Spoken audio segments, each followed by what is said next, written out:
En Cine Libertad siempre hemos hablado con directores, actores, gente de la producción, gente de la administración de los proyectos cinematográficos, pero nunca habíamos hablado con la parte que ve desde afuera y comenta el cine. Hoy hemos invitado al conductor de Vamos al Cine, Héctor Mancía, con quien vamos a tratar de acercarnos al cine nacional desde la óptica de quienes lo ven de fuera, incluso desde una especie de voz de los espectadores, los que se sientan en las butacas y hablan eso. Buenas noches. Gracias. Hola, ¿qué tal? Muchas gracias. Un gusto para mí estar acá. Un gusto para mí estar con todos ustedes. Y qué privilegio, pues, poderme dirigir hasta donde ustedes están en la comodidad de sus hogares a esta hora. Entramos en materia. ¿Cómo ves al cine salvadoreño?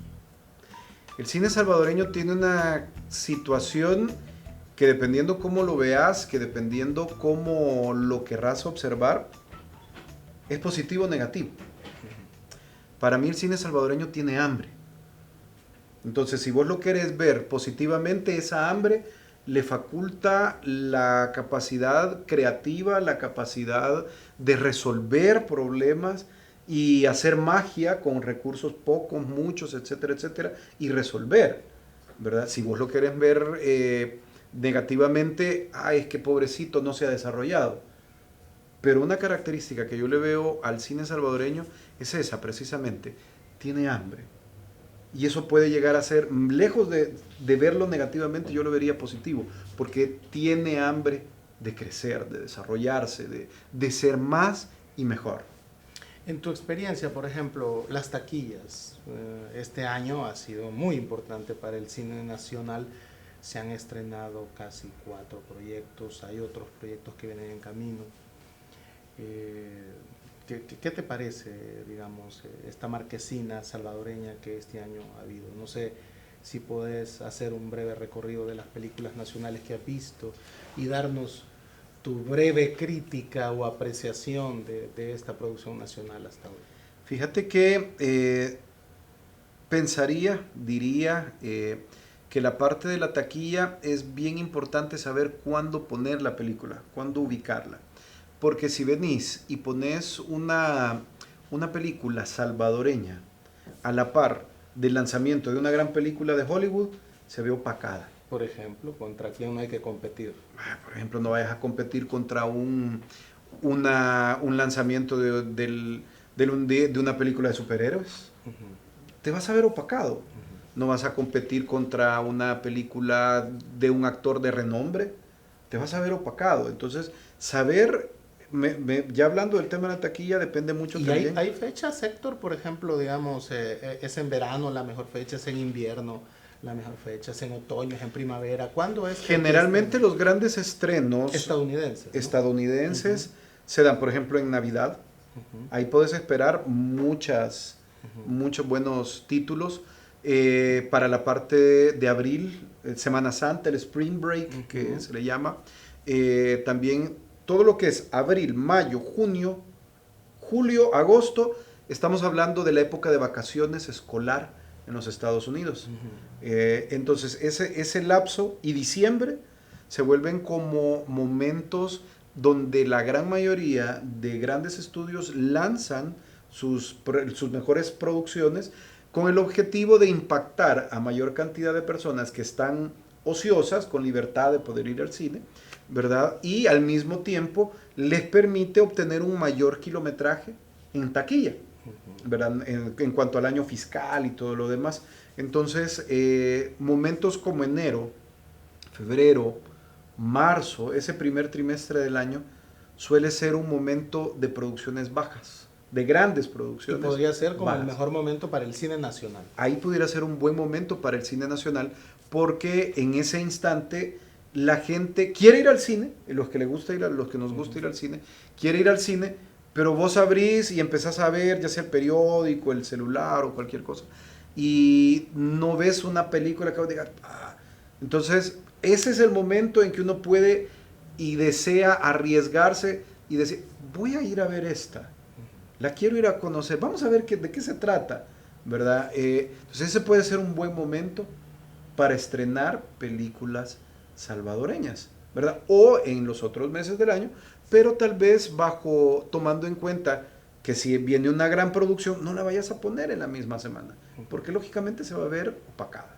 Ahora, si yo te mencionara, por ejemplo, Polvo de Gallo, Lienzo en Blanco, Antes la lluvia, Hoy, que son películas que han estrenado este año, ¿con cuál te quedarías? ¿Cuál podríamos hablar ahorita que tú dijeras, mira, me parece que esta es una muy buena propuesta? Por ahí debería de irse el cine nacional dentro. Fíjate que esta película Hoy me parece bastante potable, bastante amigable con el espectador, ¿verdad? Incluso antes de empezar a grabar este espacio, te comentaba que tuve la oportunidad de estar en la premiere y hasta tuve la oportunidad también, el privilegio de estar sentado a la par de King Flip, que aparece en el soundtrack de la cinta. Entonces con él estábamos platicando y comentando la historia y todo. Y sí, me parece que son acercamientos que poco a poco van llegando al gusto salvadoreño. Te comento, por estadística comercial de los cines, usualmente los tres géneros que más llaman al público salvadoreño, independientemente de donde sea la película, son el género de acción, el género de miedo y las películas para niños. Son los tres géneros que normalmente colman las taquillas, o sea, que colman las salas de cine. Entonces, si tenemos de eso, ya lo tenemos documentado. Durante años, vos vas a cualquier cadena de cine actual en nuestro país y le decís, mire, me pudiera regalar cuáles son las estadísticas de las películas más taquilleras, te vas a fijar que normalmente están en esos tres géneros.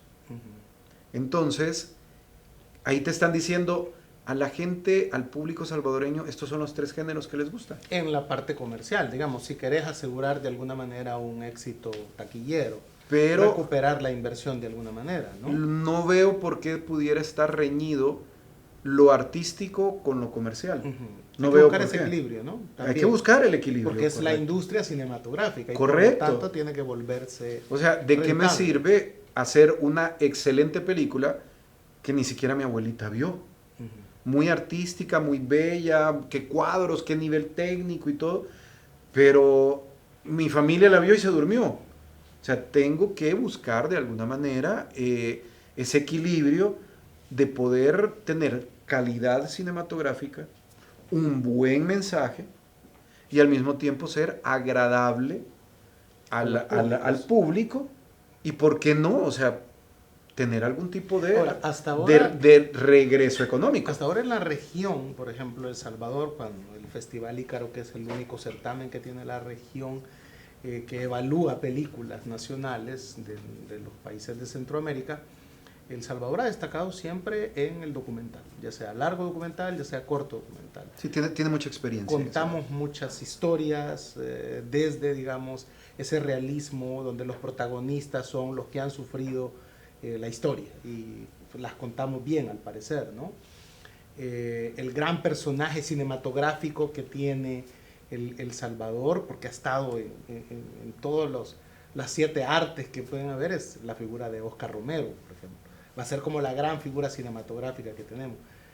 Y obviamente hacer ese crossover del documental a la ficción nos está costando, es un poco más, no va tan rápido como algunos quisiéramos, y el problema parece ser es el guión y también la actuación.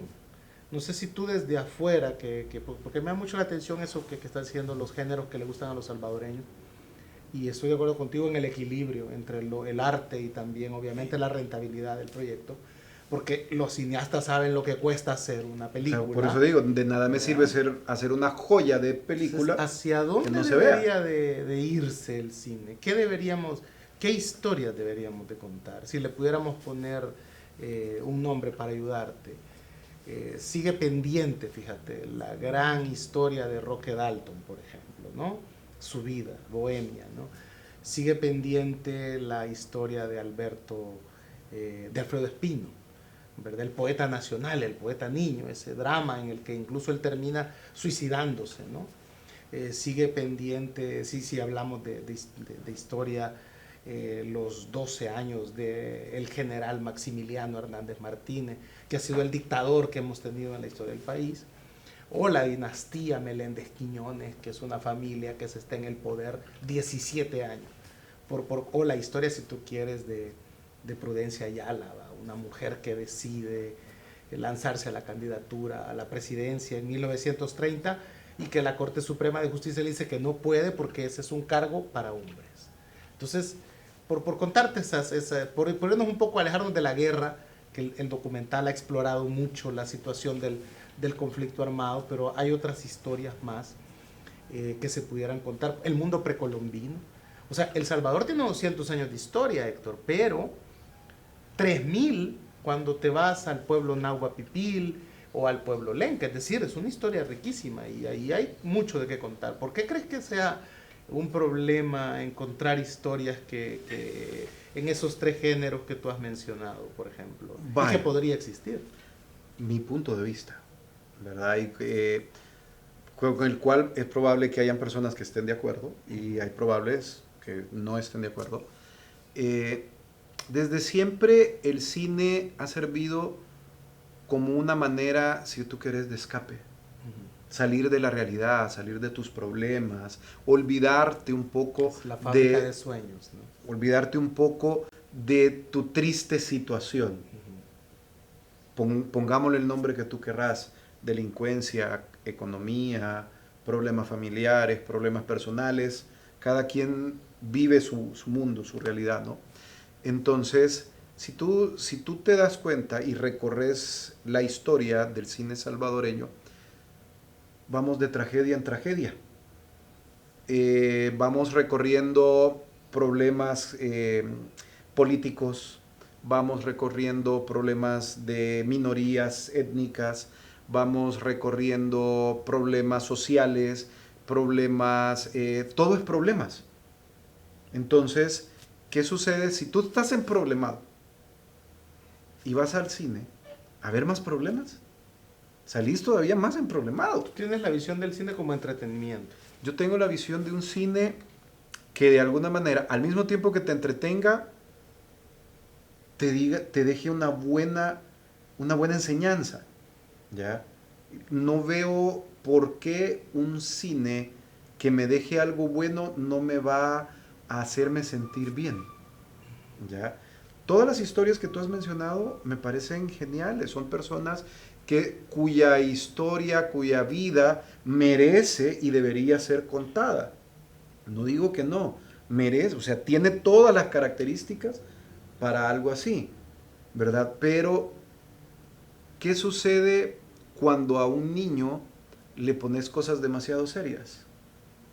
Lo aburrís, ¿ya? Y nuestro público salvadoreño está en pañales ante un cine salvadoreño que suele darle cosas que son como demasiado serias. Entonces, hay que ir de alguna manera adaptándote al mercado. Y eso no quiere decir que tu mensaje va a ser menos. Por el contrario, es un reto poder brindar buenos mensajes sin necesidad de caer en tanto drama. ¿Ya? Entonces, la comedia, ¿verdad? Que estábamos antes de iniciar la plática, hablábamos de cómo la comedia llena teatros, ¿verdad? La comedia es una manera bien suave de introducir conceptos en la mente del espectador, donde él puede entender que esto está bien, esto está mal, esto es irónico, aquel es el bueno, yo soy el malo, etcétera, etcétera. ¿Pero te parece que una comedia como La Rebúsqueda, por ejemplo, que no sé si viste esa película, ¿te parece que esa es como la comedia que debe de explorar el cine nacional? No caigamos, sí es bueno, pero nunca voy a estar a favor, por ejemplo, de bajerearnos. ¿Tú viste La Rebúsqueda? Tuve la oportunidad de verla. Y no estoy diciendo que la película sea mala. Tiene su forma de presentar la realidad salvadoreña. Y tiene su forma de presentar su comedia y sus situaciones.